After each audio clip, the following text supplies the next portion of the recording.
Hi everyone, मैं रोहन यादव आप सभी का एक बार फिर से अपने यूट्यूब चैनल पर स्वागत करता हूं। आज की जो हमारी ये क्लास है मल्टीपल चॉइस क्वेश्चंस हैं। साथ ही साथ उन क्वेश्चंस पर मैं आप लोगों से आंसर भी बताऊंगा। इंपॉर्टेंट क्वेश्चन है, लगभग यहाँ पर भी मैंने 200 क्वेश्चंस लिए हैं। ये पार्ट के रूप में डिवाइड कर रहा हूँ मैं आप लोगों को। तो ये पाँचवा पार्ट है। यूजीसी नेट, DSSB और MPPSC जो बच्चे सोशल वर्क की तैयारी कर रहे हैं उसके संबंध में पांचवा पार्ट है। आज मैं प्रैक्टिस करवा रहा हूँ आप लोगों को, है ना। मेरी क्लासेस हिंदी माध्यम में है, आप लोगों को प्रोवाइड कराता हूँ हिंदी माध्यम से। सोशल वर्क की ऑनलाइन क्लासेस यूजीसी नेट की आप लोगों को जून 2024 के लिए जो बच्चे तैयारी कर रहे हैं उसकी क्लासेस मैं आप लोगों के लिए यहाँ पे प्रोवाइड कराता हूँ। और DSSB की है, सोशल वेलफेयर ऑफिसर की क्लासेस मेरे यहाँ ज़्यादातर प्राइवेट क्लासेस होती हैं और जो बच्चे पेड हैं उन्हीं बच्चों को इन क्लासेस का लिंक जो है प्रोवाइड कराया जाता है, पेड वाले बच्चों को। साथ ही साथ मैं MPPSC जो सोशोलॉजी के आधार पर अलाइड सब्जेक्ट रखा गया है सोशल वर्क की, उसकी भी क्लासेस मैं आप लोगों के लिए प्रोवाइड कराता हूँ। तो सोशल वर्क में ऑनलाइन क्लासेस मैं अपने YouTube channel per day provide कराता हूँ। इसकी जो सर्विसेज हैं, जैसे आप देख सकते हैं, एवरीडे लाइव क्लासेस चलती हैं, रिकॉर्डेड क्लासेस हैं, जिस दिन क्लास आप नहीं ले सकते हैं उस दिन रिकॉर्डेड क्लासेस आप देख सकते हो। यूनिट वाइज PDF और मॉक टेस्ट आप लोगों को प्रोवाइड कराए जाते हैं। PYQ यानी 2004 से लेकर 2023 तक के भी क्वेश्चंस करवाए जाएंगे। शॉर्ट्स नोट्स भी अवेलेबल हैं मेरे यूट्यूब चैनल पर। ये सारी जो कंटेंट मैंने आपको बताया है, ये सारे कंटेंट चाहे वो DSSB का हो, चाहे वो MPPSC सोशोलॉजी का हो, या UGC नेट का हो जिसका एग्ज़ाम जून 2024 में होने वाला है। वहीं अगर हम बता दें कि यूजीसी नेट की अगर आप तैयारी कर रहे हैं जून 2024 की, तो इसकी क्लासेस स्टार्ट कर दिया है। इस समय मैं आप लोगों से यूनिट नंबर 9 पर बातचीत कर रहा हूँ। मनोचिकित्सकीय समाज कार्य का आज पार्ट सेकंड होगा। चिकित्सा समाज कार्य का मैंने 2 पार्टों में फिनिश किया है, यानी मेडिकल सोशल वर्क का। आज साइकेट्रिक सोशल वर्क पर हम लोग दूसरे पार्ट पर बात करेंगे, आज ये फिनिश हो जाएगा आपका। फिर यूनिट नंबर 9 के अंतर्गत महत्वपूर्ण जितने भी पॉइंट्स हैं उन सभी चीज़ों को क्लासेस के माध्यम से, उसकी PDF और मॉक टेस्ट के माध्यम से आप लोगों को टेलीग्राम पर प्रोवाइड कराई जा रही है। टेलीग्राम का चैनल पेड है। जो बच्चे क्लासेस परचेज कर रखे हैं 4000 में या इंस्टॉलमेंट में, उन सभी लोगों को ये चीज़ें प्रोवाइड कराई जाती है। अगर मैं कहूँ तो इंस्टॉलमेंट में 2500 करके 2 किस्तें बनाई जाएंगी, यानी 5000 फीस बन जाएगी। और वन टाइम पेमेंट करेंगे तो 4000 में आपको यूजीसी नेट की क्लासेस है आसानी से मिल जाएगी। DSSB की सोशल वेलफेयर ऑफिसर की जो क्लासेस है उसकी फ़ीस 1500 रुपये है। आज 20 फरवरी है, 20 फरवरी लास्ट डेट है। आज ये ऑफर समाप्त हो जाएगा 1500 का। और MPPSC सोशोलॉजी का जहां अलाइड सब्जेक्ट सोशल वर्क में रखा गया असिस्टेंट प्रोफेसर के लिए, उसकी फ़ीस मात्र 2500 रुपये रखी गई है। UGC नेट की जो क्लास का टाइम रखा गया है वो शाम को है 7 to 8 PM। वहीं अगर हम बात करते हैं DSSB की क्लास के टाइम को लेकर, तो 8:30 to 9:30 आप लोगों को क्लास प्रोवाइड कराई जाती है। MPPSC की दोपहर की क्लासेस है, 1 to 2 PM क्लासेस का जो है टाइम रखा गया है। ठीक है। अधिक जानकारी अगर आपको सोशल वर्क में या किसी भी क्लास के अगर आप यहाँ पे तैयारी कर रहे हैं, चाहे वो UGC नेट हो या चाहे वो DSSB हो या MPPSC हो, तो उसके लिए आप हमसे संपर्क कर सकते हैं। ये मेरा नंबर है 8506031308 पर आप हमसे संपर्क कर सकते हैं। ठीक है। ये पूरी जानकारी आप लोगों को दिया जाएगा। व्हाट्सअप के माध्यम से भी आप हमसे जानकारी ले सकते हैं या आप कॉल करके भी आप हमसे पूरी इंफॉर्मेशन प्राप्त कर सकते हैं। चलिए बातचीत करते हैं क्वेश्चन पर। ठीक है। पूरी यहाँ पे मैंने डिटेल दे रखा है इस PDF में। ये PDF जो है ग्रुप में आप लोगों को शेयर किया जाएगा। ठीक है। तो मैं आप लोगों से लगभग ये जो है सोशल वर्क के मल्टीपल चॉइस क्वेश्चंस हैं, यहाँ पे आंसर के साथ मैं आप लोगों से डिस्कस करूँगा। और आपको बता दूं कि इसकी PDF जो पेड बच्चे हैं उन वहाँ पर ये प्रोवाइड कराया जाएगा। ये पब्लिक वीडियोस है। ठीक है। तो शुरुआत करते हैं क्लास को, ध्यान से सीखिएगा आप सभी लोग। DSSB के स्टूडेंट और UGC नेट के स्टूडेंट के लिए ये बहुत इंपॉर्टेंट क्लासेस है। ठीक है। भारत में मौलिक अधिकारों को लागू करने की जो शक्ति है किस कानून संस्था के पास है? ये आपके सामने क्वेश्चन है, यानी विच लीगल बॉडीज पूछा गया कि has the power to impose the fundamental right in India, यानी भारत में मौलिक अधिकार को लागू करने की जो पावर है, जो शक्ति है, वो किस कानूनी संस्था के पास है? ठीक है। लीगल बॉडी यानी एक प्रकार से आप इस तरीके से आप इसको समझ सकते हो। पहला ऑप्शन आपसे कहता है पार्लियामेंट ऑफ इंडिया, यानी आप भारत की संसद और दूसरा कहता है भारत का सर्वोच्च न्यायालय यानी सुप्रीम कोर्ट ऑफ इंडिया। और तीसरा ऑप्शन कहता है मानवाधिकार का आयोग जिसे आप ह्यूमन राइट कमीशन कहते हैं। और फिर उसके बाद आता है फोर्थ यानी आप मिनिस्ट्री ऑफ कह सकते हो होम अफेयर्स यानी गृह मंत्रालय। ये चार ऑप्शन है। बेसिकली मैं आपको बता दूं कि ये पार्ट फिफ्थ लेकर मैं चल रहा हूँ, पांचवा पार्ट है ये आपका। और लगभग मैंने आपको बताया भी है कि 1000 क्वेश्चन करवा रहा हूँ आप लोगों को, और यह लगभग मैंने 200 क्वेश्चन प्लस हो चुका हूँ। और इसलिए मैं यहाँ पे पार्ट फिफ्थ पर बातचीत कर रहा हूँ आप लोगों से, ठीक है। पब्लिक क्लास है ये। तो इस सवाल का सही जवाब जो माना जाएगा सुप्रीम कोर्ट ऑफ इंडिया। तो legal body has the power of impose the fundamental right in India, या आप ये कह लीजिए कि भारत में मौलिक अधिकारों को लागू करने की जो शक्ति है वो भारत के सर्वोच्च न्यायालय के पास है। इसलिए ऑप्शन नंबर आपका जो जाएगा वो बी ऑप्शन आपका यहाँ पे करेक्ट होगा। क्वेश्चन नंबर नेक्स्ट बात करेंगे लंदन के बारे में।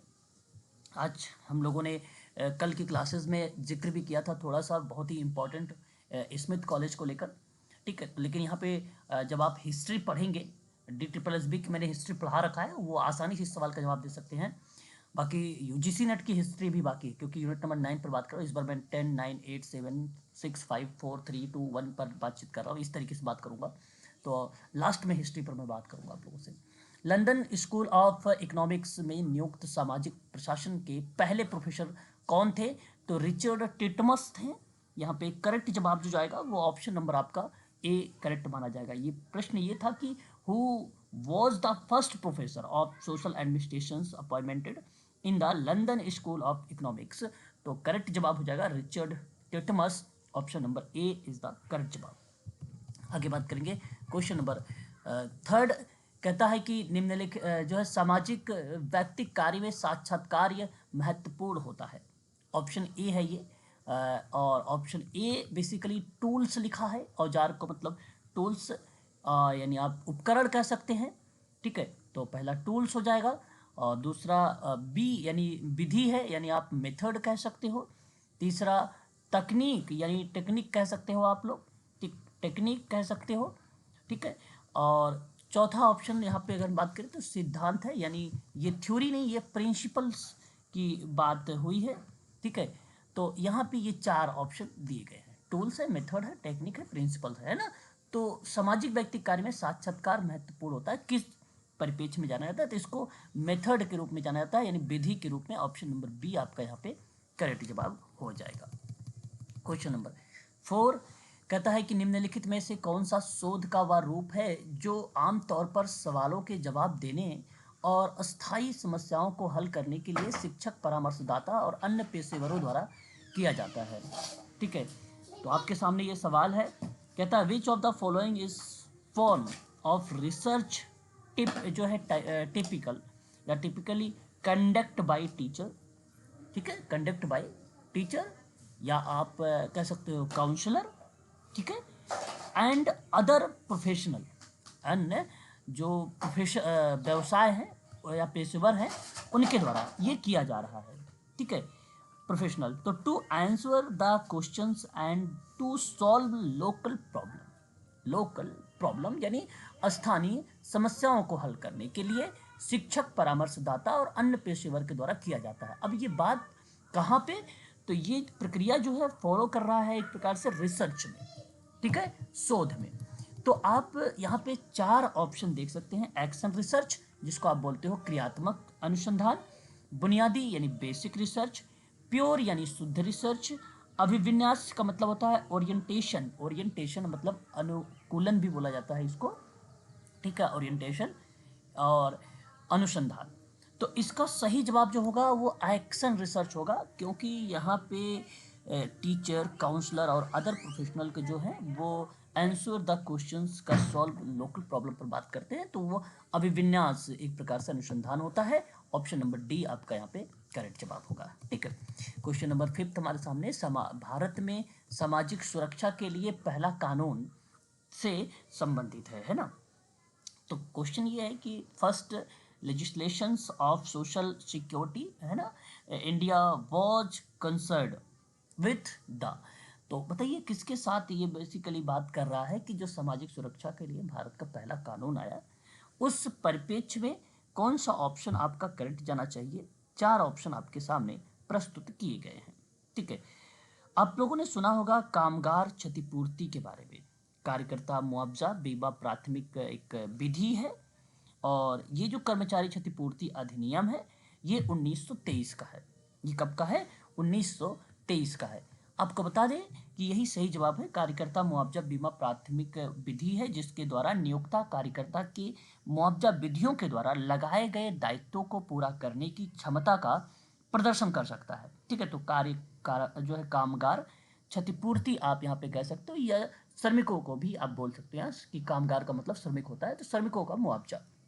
और सही जवाब ऑप्शन नंबर आपका पहला करेक्ट हो जाएगा। ठीक है, ये 1923 का बहुत इंपॉर्टेंट क्वेश्चन है, इसको आप लोग ध्यान रखिएगा। क्वेश्चन नंबर 6 हमारे सामने। 6 आपके सामने रिप्रेजेंट हो रहा है, कह रहा है कि निम्नलिखित में से किसने समाज का संरचनात्मक दृष्टिकोण दिया है। ठीक है, who among the following has given the structure view of the society, है ना। तो सही जवाब क्या होना चाहिए? तो यहाँ पे गिडेंस का नाम आएगा, और गिडेंस महोदय ने समाज का संरचनात्मक दृष्टिकोण दिया है। ठीक है, तो ऑप्शन में देख सकते हैं, यहाँ पे अगर टालकाट पार्सन्स होते हैं तो टालकाट पार्सन्स का नाम भी आता, लेकिन यहाँ टालकाट पार्सन्स नहीं है, तो इसलिए ऑप्शन नंबर बी का आप लोग चुनाव करें और यही करेक्ट जवाब होगा। क्वेश्चन नंबर 7, एक प्रकार के लेखक और एक प्रकार के डेस्क प्रतिबंध के बीच मौजूद संबंधों को क्या कहा जाता है ना। तो इस संबंध में पहला ऑप्शन जो है वो बेसिकली मटेरियल को यूज किया है, सामग्री का। दूसरा है संस्कृति, तीसरा है शारीरिक, और चौथा है संरचनात्मक, है ना। तो मैं आपको बताना चाहूँगा इस सवाल का जो जवाब है, कहता है कि एक प्रकार का लेखन और एक प्रकार का डेस्क प्रतिबंध के बीच मौजूद संबंधों को क्या कहा जाता है। तो वो बेसिकली फिजिकल होगा, यानी एक प्रकार से डेस्क बैन पर ये प्रकार से प्रक्रिया को रिप्रेजेंट कर रही है। ठीक है, तो मैं आप लोगों से कहूँगा कि type of right and type of desk ban be called is physical, है ना, शारीरिक। तो एक प्रकार के लेखन और एक प्रकार का डेस्क प्रतिबंध के बीच में जो संबंध मौजूद होता है उसको शारीरिक प्रक्रिया से रिप्रेजेंट किया जाता है। तो option number C is the correct जवाब होगा। क्वेश्चन नंबर नेक्स्ट कहता है कि निम्नलिखित में से किसने समाज का कार्यात्मक दृष्टिकोण दिया है। कार्यात्मक दृष्टिकोण दिया है, ये क्वेश्चन हमारे सामने। Following has the given functional view of society.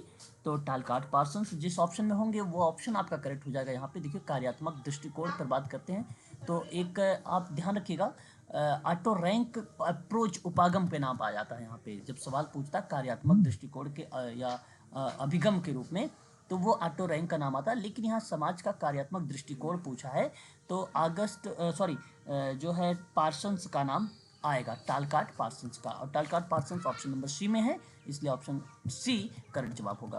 Question number 9, निम्नलिखित में से किसने कहा कि मनुष्य एक सामाजिक प्राणी है ना। तो ये याद रखिएगा आप लोग, man is a social animal, है ना। सोशल, मनुष्य एक सामाजिक प्राणी है ना। तो इसका करेक्ट जवाब क्या होगा? यहाँ सही ऑप्शन जो जाएगा, ना ही मैकाइवर होंगे ना ही फ्रायड।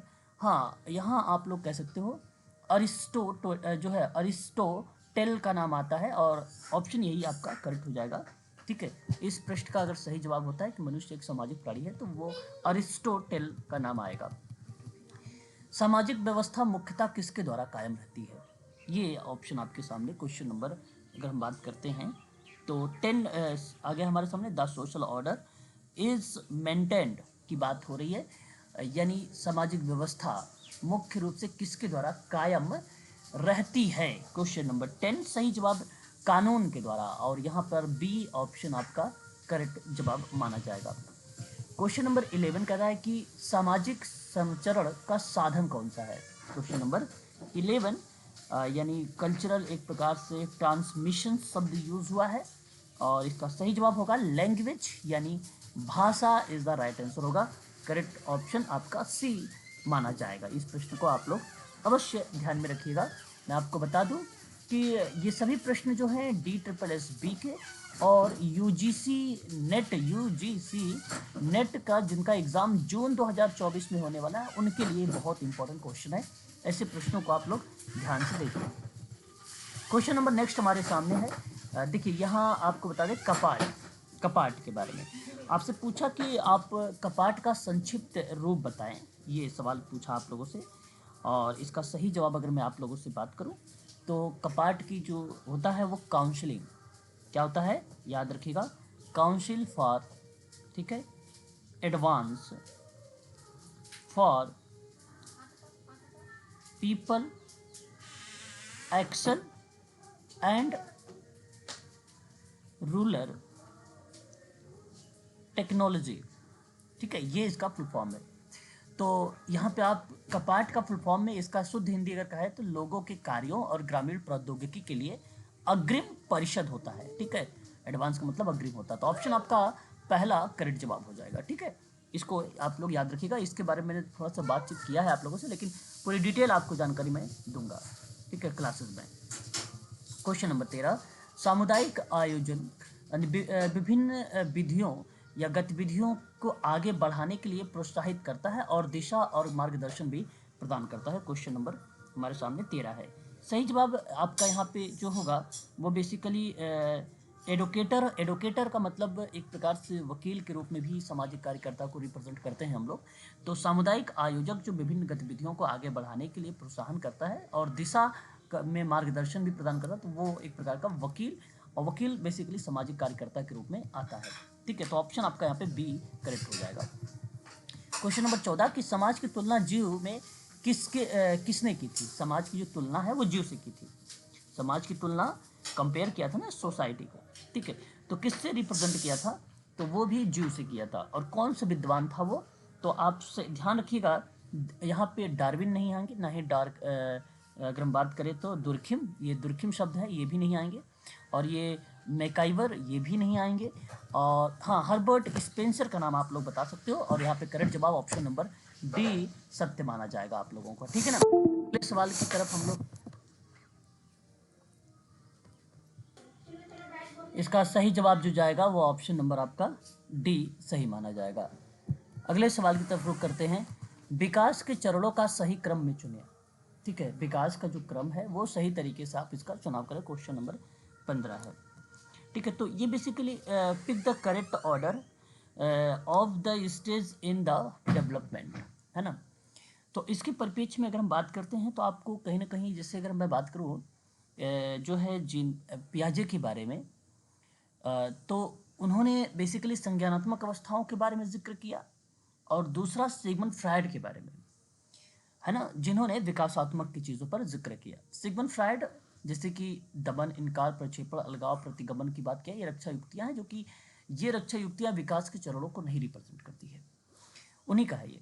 लेकिन अगर मैं आपसे बात करता हूँ ओरल स्टेजेस और एनल स्टेज, ठीक है, और फैलिक स्टेज और लेटेंसी स्टेज को हम लोग विलंबता बोलते हैं, और उसके बाद जेनिटल स्टेज, ये 5 स्टेजेस हैं।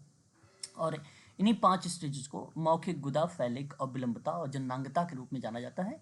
ये विकास का चरण है, इसलिए ऑप्शन नंबर आपका यहाँ पर बी करेक्ट मान लिया जाएगा। क्वेश्चन नंबर नेक्स्ट, प्रतिगमन का उदाहरण हमें बताना है, ठीक है। रिग्रेशनल का जो उदाहरण है, एग्जाम्पल है, वो हमको बताना है। तो स्थिति से निपटने के लिए पहले की उम्र में लौटना एक प्रकार से ये होता है, ठीक है। तो returning to the early age to cope with the situation, तो ऑप्शन नंबर आपका यहाँ पर जो सी है ये प्रतिगमन का उदाहरण माना जाएगा, है ना, ये बात आप ध्यान रखिएगा। क्वेश्चन नंबर नेक्स्ट है 17 की मूल्यांकन आत्मचिंतन या सामाजिक तुलना पर आधारित होता है, तो इसे कहा क्या जाता है ना, इवेल्युएशन है, इज सेल्फ बेस्ड ऑन जो है रिफ्लेक्शन और social comparison is known as, तो self esteem is the right answer. और सेल्फ स्टीम ऑप्शन नंबर आपका पहला की रिप्रेजेंट करता है, आत्मसम्मान होगा यहाँ पे। मूल्यांकन आत्मचिंतन और सामाजिक तुलना पर आधारित है आत्मसम्मान। घरेलू हिंसा से महिलाओं की सुरक्षा अधिनियम किस वर्ष लागू की गई थी, है ना, the protection of women from domestic violence act है, come into force in the year, तो 2005। और यहाँ पर ऑप्शन में भी देख सकते हो आप लोग 2005, ऑप्शन नंबर डी रिप्रेजेंट कर रहा है। ऐतिहासिक दृष्टि से सामाजिक नीति का जो संबंध है वो क्या हो सकता है, ठीक है। तो historical social policy related to, अगर मैं बात करूँ तो हस्तक्षेप और सामाजिक पुनर्वितरण का एक टाइप है, सामाजिक रूप में नियामक प्रकार है ना, और सामाजिक रूप से सही प्रकार को रिप्रेजेंट कर सकते हैं। और अगर हम बात करते हैं तो यहाँ पर ऑप्शन जो जाएगा वो उपर्युक्त सभी जाएगा, यानी डी वाला आपका करेक्ट माना जाएगा। क्वेश्चन नंबर 20, भारत में बेसिकली अगर हम बात करते हैं तो वाटर जल गांधी किसे माना जाता है, वाटर गांधी इज इंडिया, है ना, कंसिडर्ड, तो who is considered as water Gandhi in India, तो राजेंद्र सिंह, ऑप्शन नंबर आपका यहाँ पर बी करेक्ट जवाब हो जाएगा। ठीक है। क्वेश्चन नंबर 21, विशिष्ट और लोकप्रिय सामाजिक क्रिया की पहचान कौन करता है ना, ये भी सवाल इंपॉर्टेंट है, अच्छा क्वेश्चन है। आइडेंटिफाई, बेसिकली अगर हम बात करते हैं तो इलिट और पॉपुलर, इलिट का मतलब होता है विशिष्ट को अभिजात भी कहा जाता है, और एक होता है लोकप्रिय, है ना, पॉपुलर सोशल एक्शन। इसकी पहचान विट्रो ने कब किया था, तो आप सभी को पता होगा 1984 में किया था। ठीक है, याद रखिएगा। क्वेश्चन नंबर नेक्स्ट, गरीबों की मदद करने के उद्देश्य से निम्नलिखित में से कौन सा दोपहर का भोजन किया जाता है। ठीक है, which of one of the following was launched with the objective of helping the poor. ठीक है, ये शब्द रिप्रेजेंट होता है, एक डीपीए शब्द है, और देन उसके बाद अगर हम बात करें तो आईआरडीपी है, और एक आपका अगर हम बात करते हैं तो ट्राइसेम है। ट्राइसेम इज द राइट आंसर, यहाँ पे अगर कोई करेक्ट जवाब है तो वो ट्राइसेम है। ठीक है, training to rural youth for self employment है, इसका कभी कभी ट्राइसेम का फुल फॉर्म पूछ लेता है, तो ट्राइसेम की फुल फॉर्म भी आपको पता होना चाहिए। जैसे इसको ट्रेनिंग कहा जाएगा टू रूरल यूथ, है ना, क्या रूरल यूथ फॉर, ठीक है, सेल्फ एम्प्लॉयमेंट, है ना। देखिए, अगर आप एग्ज़ाम की तैयारी कर रहे हैं तो मैं यही चाहूँगा कि आप लोग शुरुआत से सारी चीज़ें पढ़ें, तभी इस टाइप के प्रश्नों को आप लोग देख पाएंगे, है ना। तो ट्रेनिंग बेसिकली ट्राइसेम ऑप्शन यहाँ पर करेक्ट हो जाएगा। ऑप्शन नंबर जो सी है ये सत्य माना जाएगा इस प्रश्न के आधार पे। गरीबों की मदद करने के उद्देश्य से ये कौन सा दोपहर का भोजन किया गया था, तो ये ट्राइसेम इज़ द राइट आंसर, और ये स्टार्ट किया गया था 15 अगस्त 1979 को। ठीक है, आप याद रखिएगा 15 अगस्त 1979 को। ठीक है, तो ये चीज़ें हैं, इसको आप जरूर ध्यान में रखिएगा, काफ़ी इंपॉर्टेंट पॉइंट है। ट्राइसेम इज अ प्रोग्राम, है ना, एक प्रोग्राम है, याद रखिएगा। सामाजिक नीति का उद्देश्य क्या हो सकता है ना, हालांकि ये बड़ा इजी सवाल है। What are the objective of social policy, है ना, तो सामाजिक परिवर्तन करना, सामाजिक एकीकरण करना, गुणवत्तापूर्ण जीवन में सुधार भी करना है, ये सभी होंगे। उपर्युक्त सभी के सभी आपके करेक्ट जवाब हो जाएंगे, डी ऑप्शन में लिखा हुआ है। सामाजिक न्याय किसके बीच संतुलन है, सामाजिक नीति किसके बीच संतुलन है, यानी social justice is balance between, है ना। तो मैं आप लोगों से कहूँगा कि यहाँ पे व्यक्तिगत अधिकार और सामाजिक नियंत्रण में नहीं होगा, समाज और व्यक्ति के परिप्रेक्ष्य में भी नहीं होगा, हाँ मौलिक अधिकार और न्याय की व्यवस्था के अंतर्गत होगा, यानी ऑप्शन नंबर सी आपका करेक्ट जवाब हो जाएगा। ठीक है, क्वेश्चन नंबर 25, लास्ट क्वेश्चन, निम्नलिखित में से कौन सा एजेंसी प्रशासन का घटक नहीं है। ठीक है, ये सवाल हमारे सामने है कि which of the following is not the component of agency administration की बात किया है, और इस सवाल का जवाब आप लोग मुझे कमेंट में दीजिएगा। ठीक है, तो बाकी मैं जब कल क्लास करवाऊंगा तो वहाँ मैं आपको बताऊंगा। एक ऑप्शन में मिलेगा आपको, देख सकते हैं, मुख्य कार्यकारी, दूसरा कर्मचारी, तीसरा दाता एजेंसी, चौथा लाभार्थी है।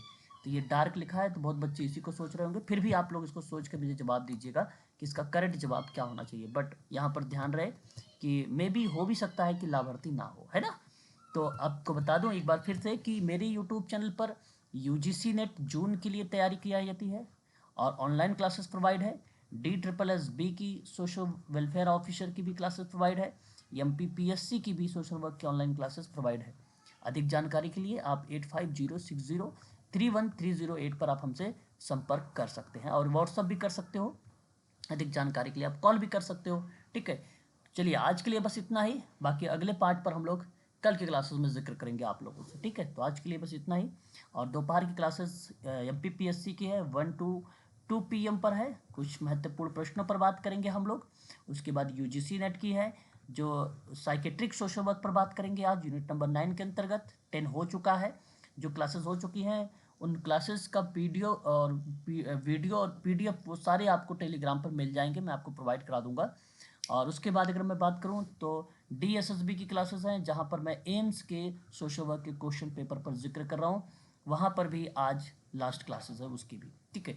तो आज एम्स का पेपर सॉल्व हो जाएगा, ठीक है। तो बिहार एम्स का पेपर हुआ था डीएसएसबी में, सॉरी सोशल वर्क में, डीएसएस वहाँ पे एम्स का, तो उसको मैंने कंप्लीट जो है पेपर सॉल्व करवा रहा हूँ, ठीक है। चलिए आज के लिए बस इतना ही।